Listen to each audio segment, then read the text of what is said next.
कि जो स्कैम्स है ना इस तरह के, ये आज से नहीं चल रहे हैं, ये पिछले 100 साल से चल रहे हैं। तो इसके लिए 1978 में एक एक्ट बना था जिसको बोलते हैं prize chit and money circulation act, जहां पर के इस तरह की जो मनी सर्कुलेशन स्कीम्स होती हैं या पिरामिड स्कीम्स होती हैं उन सबको बैन कर दिया गया था।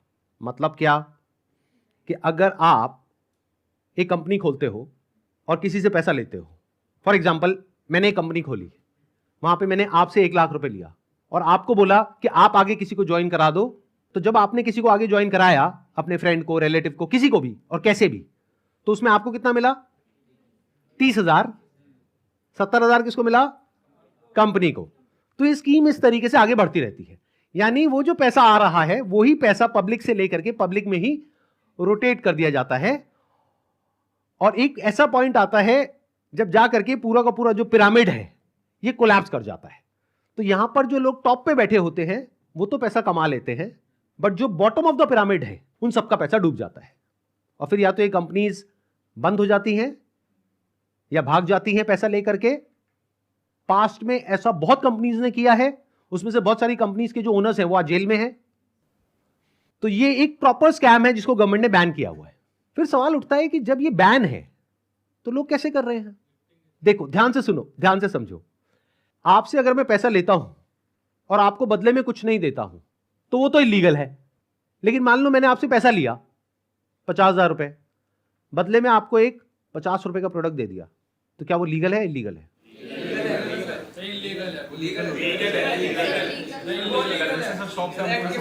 हो गए ना कंफ्यूज? तो ये एक लूपहोल है, ये जो लॉ है उसके अंदर, इसको ये लोग यूज कर रहे हैं। मतलब गवर्नमेंट ने क्या कहा कि अगर आप किसी के घर का दरवाजा तोड़ते हो और अंदर जाते हो और चोरी करते हो तो आपको सजा होगी। लेकिन ये लोग क्या बोल रहे हैं कि देखो दरवाजा लिखा है, खिड़की नहीं लिखा है। खिड़की से तो हम जा सकते हैं ना।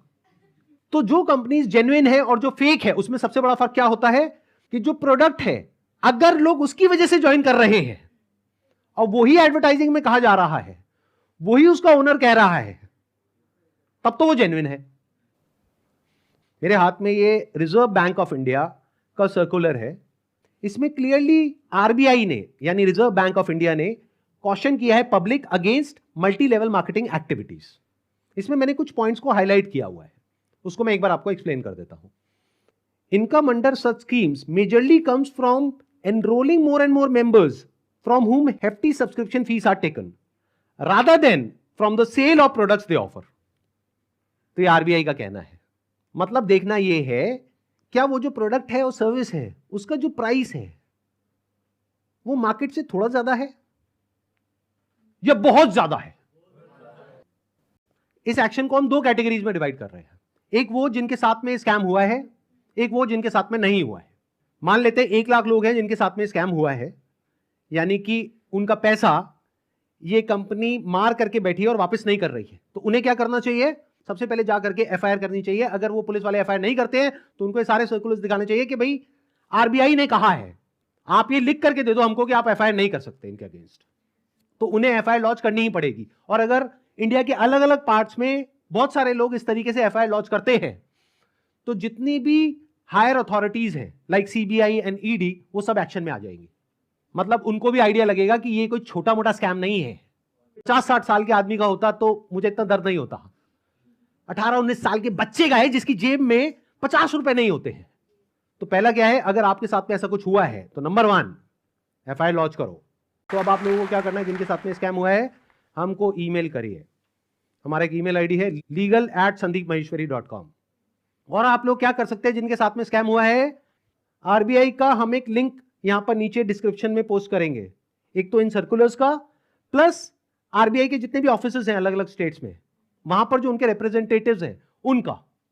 तो आप क्या कर सकते हैं जिनके साथ में ऐसा कुछ हुआ है, एक लेटर लिखिए छोटा सा, उसमें जो भी मन में है इंग्लिश में हिंदी में लिख दीजिए कि आपके साथ में ये हुआ ये हुआ ये हुआ ये हुआ और आपको अपना पैसा वापस चाहिए, लेकिन वो पैसा वापस नहीं कर रहे हैं। और साथ में सारे जो प्रूफ्स हैं, जो भी आपने पेमेंट करी, जो भी आपका रजिस्ट्रेशन नंबर है, वो सब अटैच करिए। इसको पोस्ट करिए एक आरबीआई में और एक मिनिस्ट्री ऑफ कंज्यूमर अफेयर्स में। अगर ये करते हैं तो क्या होगा, सोचो उनके पास में हजारों लेटर्स पहुंच जाते हैं तो क्या होगा। तो गवर्नमेंट की जो भी सीनियर अथॉरिटीज हैं वो सब एक्शन में आ जाएंगे। अच्छा, एक चीज ध्यान में रखनी है आप लोगों को जिनके साथ भी स्कैम हुआ है, चाहे आप हमको ईमेल कर रहे हैं, चाहे आप कहीं पर भी इस तरह से लेटर भेज रहे हैं या ईमेल्स भेज रहे हैं, जहां भी आप भेज रहे हैं, जो भी प्रूफ है पेमेंट का वो साथ में अटैच करिए और अपनी कॉन्टैक्ट डिटेल्स प्रॉपर तरीके से दीजिए, क्योंकि अगर आप हमको ईमेल कर रहे हैं तो हमारी लीगल टीम आपको कॉन्टैक्ट करेगी आपके फैक्ट्स को वेरीफाई करने के लिए। तो ये हो गया एक कैटेगरी उन लोगों की जिनके साथ में स्कैम हुआ है। अब बात करते हैं बाकी के लोग, जो आप लोग हो। क्या आप जेन्युइनली कुछ करना चाहते हो? कितने हैं जो जेन्युइनली कुछ करना चाहते हैं? तो एक हैशटैग है जिसको बहुत तेजी से हमको स्प्रेड करना है। मतलब कि जब ये वीडियो अपलोड होगी उसी दिन ये हैशटैग हर जगह ट्रेंड करना चाहिए, हर यूट्यूब के कमेंट सेक्शन में, ट्विटर पर, इंस्टाग्राम पर, हर जगह इसके बारे में बात होनी चाहिए। उसके पीछे क्या वजह है? क्योंकि जैसे ये वीडियो अपलोड होगी उनको समझ आ जाएगा कि अब उनके लिए सारे दरवाजे बंद हो गए हैं, and it is just a matter of time जब उनके अगेंस्ट बहुत बड़े लेवल पर लीगल एक्शन होने वाला है। तो वो क्या करेंगे? वही जो पास्ट में ऐसे सब लोगों ने किया, वो देश छोड़ करके भागेंगे। इसका टाइम नहीं देना है। तो वो कब हो सकता है? जब आरबीआई के जितने भी सोशल मीडिया पेजेस हैं, मिनिस्ट्री ऑफ कंज्यूमर अफेयर्स के जितने भी सोशल मीडिया पेजेस हैं, वहां पर सब जगह ये हैशटैग ट्रेंड कर रहा हो, तो क्या होगा? इमीडिएटली उसके ऊपर एक्शन होगा। तो अब इनको रोकने का क्या तरीका है? एक हैशटैग है, ध्यान से सुन लो इस हैशटैग को, और ये यहां पे आ भी जाएगा नीचे और वीडियो में भी दिख रहा होगा आपको।